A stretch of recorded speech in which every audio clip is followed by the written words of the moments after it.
السلام علیکم ورحمت الله وبرکاتو.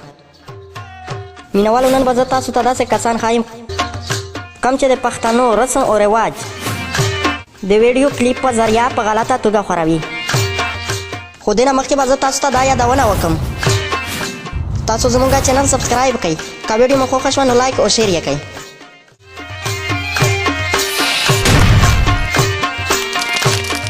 نو اوس راځو خپل ټاپک طرف ته.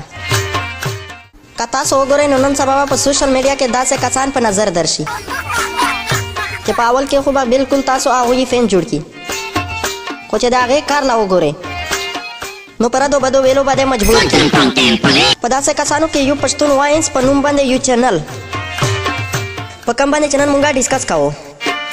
تاسو کې به بلکل داسې خلک وي چې زما د رایې سره به اختلاف ولري، خو چې د کم شي سره زه اختلاف لرم دا اوس یہ تاسو ته په سکرین باندې ښایم.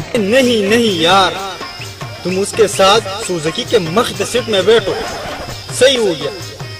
मैंने हसीब को भी बैठ दिया है और उधर घर के सर में उसके सर में बैठो, आप उधर जाओ और जो टिके तुमने पकावल कर दिए वो हम भी खाएंगे. تاسو په دې ویډیو کې واورېدل چې په هره ویډیو کې د پټان په نوم باندې لوبې کوي. دا ولې کوي؟ د څه لپاره کوي؟ د دې نه زه بلکل نه خبر یم، خو تر کومه حده پورې چې زه خبر یم نو دا چې د یو څو ډالرو کم چې د یوټیوب نه ترلاسه کیږي د هغې دپاره دا کار کوي. ټوله بدنامي او بدکلامي د هغې دپاره کوي. دلته زه د هغوی نه دا سوال لرم چې ستا پلار پټان و، ستا نیکه پټان و او ته پټان یې، نو دا کار ولې کوې؟ شرم وکړه، حیا وکړه، نور د پښتنو کلچر مه شرموه. چېرته بل څه وګوره په هغوی باندې ښه ویډیو کلیپ جوړ کړه. ستاسو خو زموږ هغه یوت یې، یعنې هغه ځوانه طبقه یې چې د کوم نه مونږ ډېر غټ غټ امیدونه لرو. نو که ستاسو داسې کارونه شروع کړو نو ظاهره خبره ده چې پښتون نوم به نور وشرمېږي. نو که بده یې نه منئ د نن ورځې نه د پټان نوم د کلیپونو نه وباسئ، یعنې مطلب نور په دې کلیپونو کې د پټان نوم مه شاملوئ.